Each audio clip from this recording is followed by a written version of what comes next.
The N64 and PS1 generation was the best generation. Here's why. If I were to say the 90s as a whole was the best time to be a gamer, I doubt anyone would disagree with me. The countless classics, both 2D and 3D, speak volumes.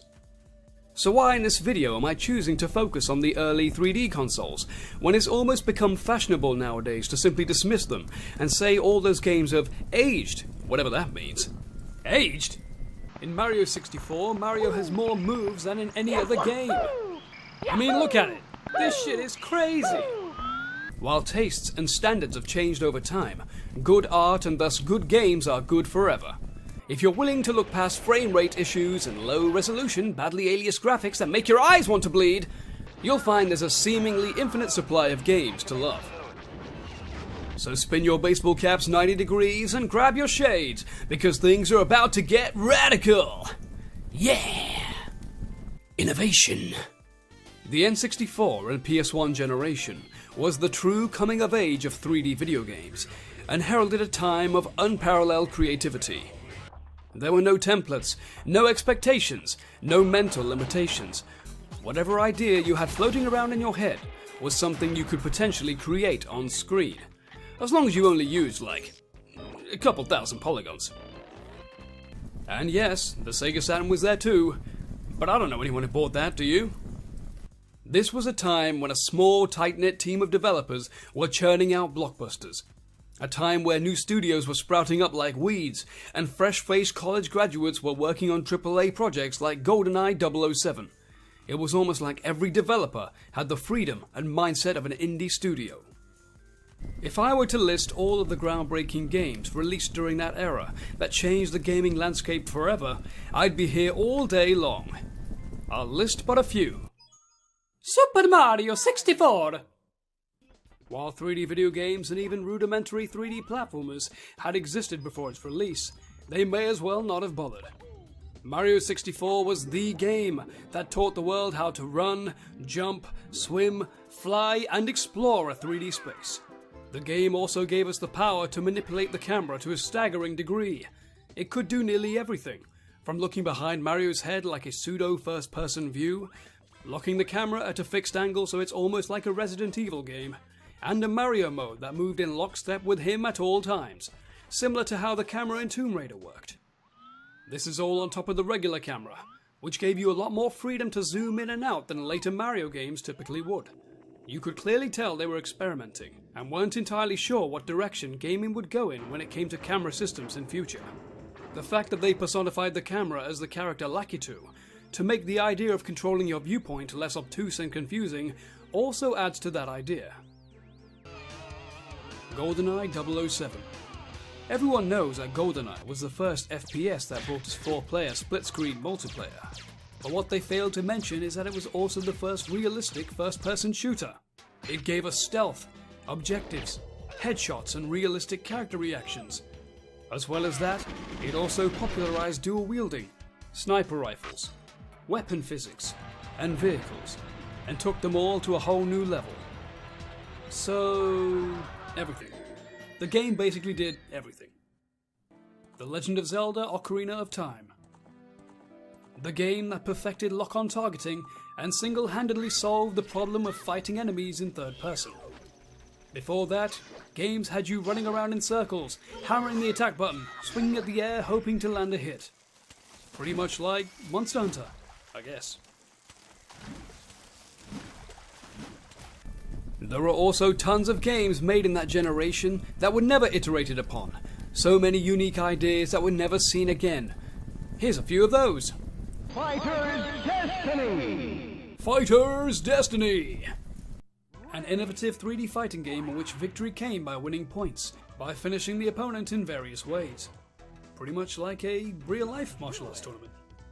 This point system was also key to the unforgiving and realistic combat mechanics being fun. Aside from being able to win by the conventional knockouts, timeouts, and cheap-ass ring-outs you'd expect, this game lets you wreck your opponent in 1 second flat, by catching them with an instant KO attack, a counter, a throwdown, or hell, even a counter throwdown. This means that anyone can get wrecked at any time, leading to incredibly tense back and forth exchanges that can last a full 30 seconds or be over instantly. Even by the standards of today's fighting games, this series is incredibly technical and definitely deserves to make a comeback.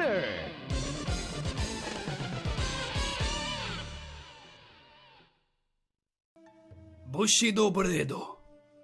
A fantastic weapon-based fighting game that's about as realistic as it gets, where you and the opponent could kill each other in a single slice, or spend half an hour running around the massive level together, chilling out and cutting bamboo. Technically speaking, the Bushido Blade games did get a spiritual successor in the form of the Kengo franchise. But those games sucked real bad, so they don't count. Considering weapon-based fighting games barely exist anymore aside from Soul Calibur and For Honor, it's fair to say we need a franchise like this back. Badly. Pokemon Snap. An on-rail shooter where you take pictures of Pokemon. Charming, beautiful, educational. Where's the sequel? Cost and scope. The N64 and PS1 generation was also a completely different world in terms of the costs and resources involved in video game development. Up until the HD generation, the idea that a game could sell over 1 million units and still be considered a failure was almost unheard of. The average N64 and PS1 game cost around $1 to $2 million to make. The average GameCube, PS2 and Xbox game cost around $5 to $10 million to make. And the average PS3 and Xbox 360 game cost around $15 to $20 million plus to make. And that's not including marketing costs, which no doubt got higher and higher as well over time. This exponential rise in costs has taken a massive toll on the gaming landscape. Countless amazing developers like Free Radical and Factor 5 went out of business because of this new fail once and you're out dynamic. Even for games that weren't even considered that bad. I mean, they weren't horrific. Innovation went out the window, and in its place were safe, bland games made by committee, lacking in content and designed to price gouge players as much as possible. The N64 and PS1 generation was almost like a Goldilocks zone of game development. Games were massive in scope and innovation, while still being cheap enough to be incredibly profitable and doable by smaller teams. And when I say scope, I do mean scope. This was the generation that gave us huge 10+ hour single player campaigns, multiplayer modes with endless variety, JRPGs that took 60+ hours to beat, and tons of cheat codes and hidden extras. Oh yes, this was the era that finally established what level of content gamers expected from a full-priced game. Gone forever was the idea that a short, incredibly hard arcade-light experience was enough to satisfy the market. Now of course, online multiplayer didn't fully exist yet on consoles. But you know what else didn't exist? Season passes, loot boxes, DLC, 12-year-olds destroying you on Call of Duty. I fucking hate the internet sometimes. Artistry. I would also argue that the N64 and PS1 generation was the point where the artistic potential of video games was finally realized. Some of the most artistically impressive and influential games of all time came out on those platforms. Games like Final Fantasy VII, The Legend of Zelda Majora's Mask, and Metal Gear Solid to name but a few. The added horsepower, functionality, and storage space these consoles possessed not only allowed developers to create intricate 3D worlds and new gameplay opportunities, but it also allowed them to tell deeper, more meaningful stories, with better, more complex cutscenes, music, effects, animation, and event scripting. Let's use Majora's Mask as an example. This is a game drenched in atmosphere, and one of my go-to favorites for highlighting the kind of artistry that only video games can achieve. The game lets you stand in the center of Clocktown and watch it evolve over 3 days.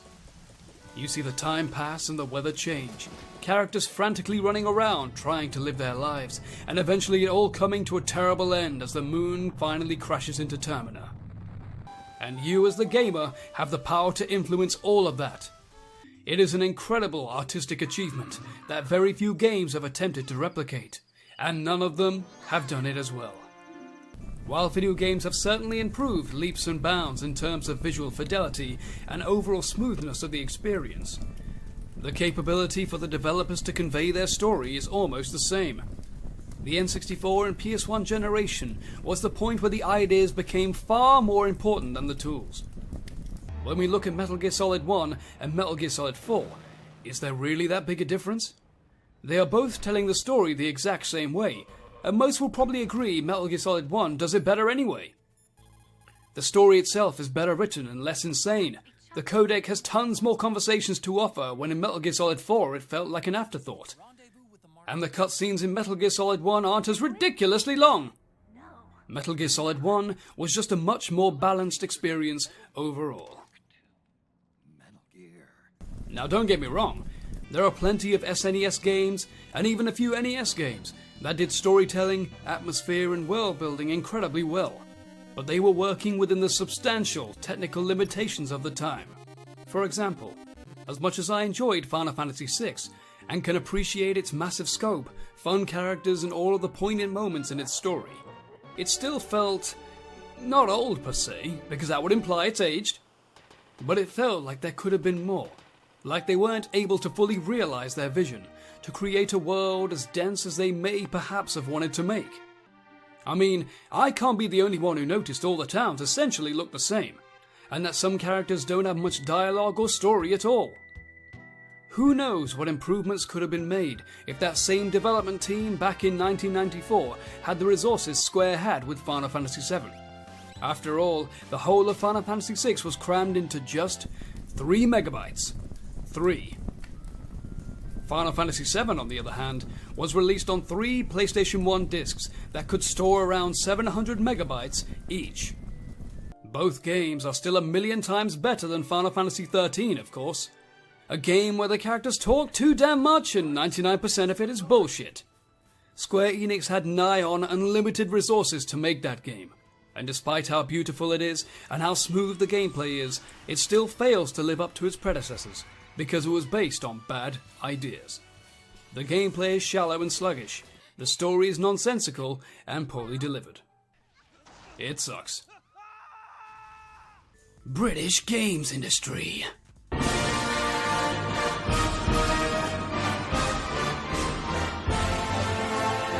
For the British games industry in particular, this was truly a golden age. Rareware was arguably the best developer in the entire world, and there were countless examples of British games topping the charts and having a massive cultural impact. I'm speaking, of course, about games like Tomb Raider, Grand Theft Auto, Driver, Wipeout, Worms, and so many others. Unfortunately, the combination of British publishers becoming non-existent, mostly due to buyouts, British game studios going bankrupt and closing their doors, and the British government historically refusing to offer subsidies like every other fucking country does, means that it is highly unlikely the British games industry will ever even come close to that lofty height ever again. And do I even need to mention Microsoft buying my beloved Rare and turning them to shit? Bastards.